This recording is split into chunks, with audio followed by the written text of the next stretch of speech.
Chapter 21, Last Day. Charlotte and Wilbur were alone. The families had gone to look for Fern. Templeton was asleep. Wilbur lay resting after the excitement and strain of the ceremony. His medal still hung from his neck. By looking out of the corner of his eye, he could see it. "Charlotte," said Wilbur after a while, "why are you so quiet?" "I like to sit still," she said. "I've always been rather quiet." "Yes, but you seem specially so today. Do you feel all right?" A little tired, perhaps, but I feel peaceful. Your success in the ring this morning was, to a small degree, my success. Your future is assured. You will live secure and safe, Wilbur. Nothing can harm you now. These autumn days will shorten and grow cold.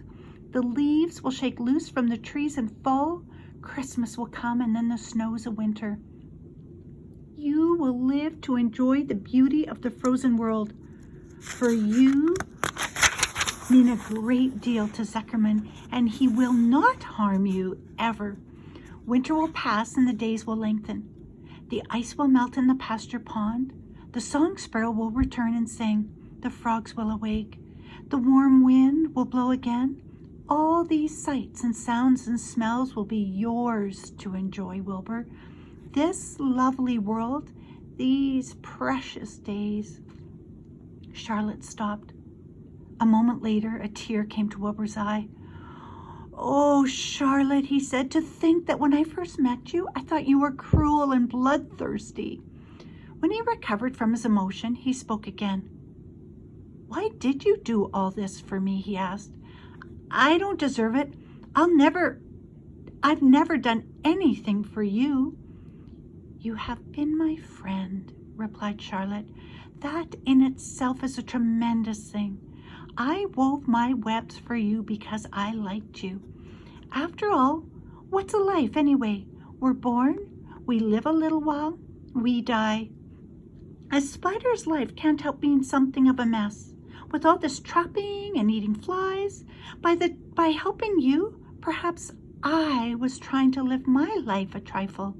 Heaven knows, anyone's life can stand a little of that." "Well," said Wilbur, "I'm no good at making speeches. I haven't got your gift for words. But you have saved me, Charlotte. I would gladly give my life for you. I really would." "I'm sure you would, and I thank you for your generous sentiments." "Charlotte," said Wilbur, "we're all going home today. The fair is almost over. Won't it be wonderful to be back home in the barn cellar again with the sheep and the geese? Aren't you anxious to get home?" For a moment, Charlotte said nothing, and then she spoke in a voice so low, Wilbur could hardly hear the words. "I will not be going back to the barn," she said. Wilbur leaped to his feet. "Not going back?" he cried. "Charlotte, what are you talking about?" "I'm done for," she replied. "In a day or two, I'll be dead. I haven't even strength enough to climb down into the crate. I doubt if I have enough silk in my spinnerets to lower me to the ground." Hearing this, Wilbur threw himself down in an agony of pain and sorrow. Great sobs racked his body. He heaved and grunted with desolation. "Charlotte," he moaned, "Charlotte, my true friend." "Come now, let's not make a scene," said the spider. "Be quiet, Wilbur. Stop thrashing about." "But I can't stand it," shouted Wilbur. "I won't leave you here alone to die. If you're going to stay here, I shall stay too." "Oh, don't be ridiculous," said Charlotte. "You can't stay here. Zuckerman and Lurvy and John Arable and the others will be back any minute now, and they will shove you into that crate, and away you'll go. Besides, it wouldn't make any sense for you to stay. There would be no one to feed you. The fair grounds will soon be empty and deserted." Wilbur was in a panic. He raced round and round the pen. Suddenly, he had an idea. He thought of the egg sack and the 514 little spiders that would hatch in the spring. If Charlotte herself was unable to go home to the barn, at least he must take her children along. Wilbur rushed to the front of his pen. He put his front feet up on the top board and gazed around. In the distance, he saw the Arables and the Zuckermans approaching. He knew he would have to act quickly. "Where's Templeton?" he demanded.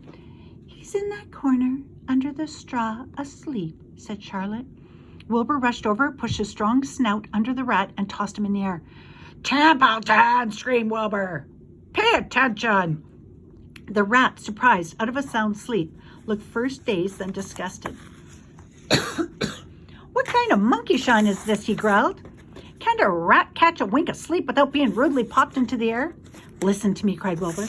"Charlotte is very ill. She only has a short time to live. She cannot accompany us home because of her condition. Therefore, it's absolutely necessary that I take her egg sac with me. I can't reach it and I can't climb. You are the only one that can get it. There's not a second to be lost. The people are coming. They'll be here in no time. Please, please, please, Templeton, climb up and get the egg sac." The rat yawned. He straightened his whiskers, and then he looked up at the egg sac. "So," he said in disgust, "so it's old Templeton to the rescue again, is it? Templeton, do this. Templeton, do that. Templeton, please run down to the dump and get me a magazine clipping. Templeton, please lend me a piece of string so I can spin a web."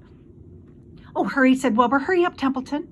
But the rat was in no hurry. He began imitating Wilbur's voice. "So it's, 'Hurry up, Templeton,' is it?" he said. "Ho, ho. And what thanks do I ever get for these services, I would like to know? Never a kind word for old Templeton, only abuse and wisecracks and side remarks. Never a kind word for a rat." "Templeton," said Wilbur in desperation, "if you don't stop talking and get busy, all will be lost, and I will die of a broken heart. Please climb up." Templeton lay back in the straw. Lazily, he put his forepaws behind his head and crossed his knees in an attitude of complete relaxation.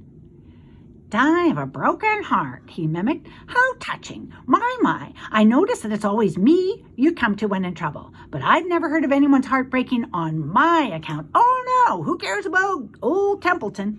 "Get up!" screamed Wilbur. "Stop acting like a spoilt child." Templeton grinned and lay still. "Who made trip after trip to the dump?" he asked. "Why is it old Templeton? Who saved Charlotte's life by scaring that Arable boy with a rotten goose egg? Bless my soul, I believe it was old Templeton again. Who bit your tail and got you back on your feet this morning after you fainted in front of the crowd? Old Templeton. Has it ever occurred to you that I am sick of running errands and doing favors? What do you think I am, anyway? A rat of all work?"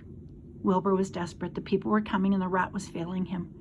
Suddenly, he remembered Templeton's fondness for food. "Templeton," he said, "I'll make you a solemn promise. Get Charlotte's egg sac for me, and from now on, I will let you eat first when Lurvy slops me. I will let you have your choice of everything in the trough, and I won't touch a thing until you're through." The rat sat up. "You mean that?" he said. "I promise. I cross my heart." "All right, it's a deal," said the rat. He walked to the wall and started to climb. His stomach was still swollen from last night's gorge. Groaning and complaining, he pulled himself slowly to the ceiling, crept along until he reached the egg sac.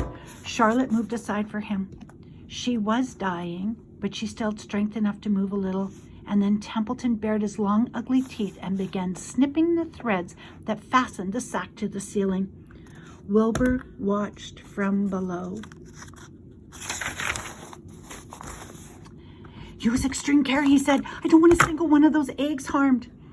"This sticks to my mouth," he complained to the rat. "It's worth that caramel candy." But Templeton worked away at the job and managed to cut the sack adrift and carried it to the ground, where he dropped it in front of Wilbur. Wilbur heaved a great sigh of relief. "Thank you, Templeton," he said. "I will never forget this as long as I live." "Neither will I," said the rat, picking his teeth. "I feel as though I've eaten a spool of thread. Well, home we go." And Templeton crept into the crate and buried himself in the straw. He got out of sight just in time. Lurvy and John Arable and Mr. Zuckerman came along at that moment, followed by Mrs. Arable and Mr. Zuckerman, Avery and Fern. Wilbur had already decided how he could carry the egg sac. There was only one way possible. He carefully took the little bundle in his mouth and held it there on top of his tongue. He remembered what Charlotte had told him, that the sack was waterproof and strong. It felt funny on his tongue, and it made him drool a bit. And of course, he couldn't say anything. But as he was being shoved into the crate, he looked up at Charlotte and he gave her a wink.